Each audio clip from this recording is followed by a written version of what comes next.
High, আমি সুদীপ্ত। আজ আবারও গুটি গুটি পায়ে এগিয়ে চলেছি নতুন আরেকটি কাজের ডেলিভারি দেওয়ার জন্য।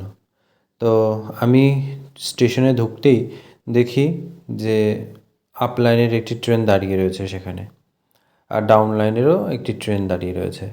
তো আমি ভাবলাম একটু ভিডিও করে দেখাই আপনাদেরকে। আর যে এই জিনিসটা নিতে আসবে সেই ট্রেনটাতে আসছে, আর দেখতে দেখতেই স্টেশন ভর্তি হয়ে যায় যাত্রীতে। যাত্রীরা নেমে পড়ে যে যার মতো গন্তব্যে, তাদের গন্তব্যের উদ্দেশ্যে তারা যেতে থাকে। তারপর আমি তার জন্য অপেক্ষা করতে থাকি, এবং ওই যে দূর থেকে আমি ভিডিও করা দেখে ভাইটা লজ্জা পাচ্ছিল। তো শুভজিৎ ওর নাম।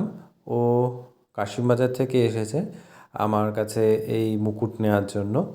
তো ওকে আমি যথারীতি মুকুটটা দিই, আর ও দেখেই বলে, না দেখেই বলে যে ওর নাকি খুব ভালো লেগেছে, যদিও বা আমি ওকে ছবি আগেই পাঠিয়েছিলাম।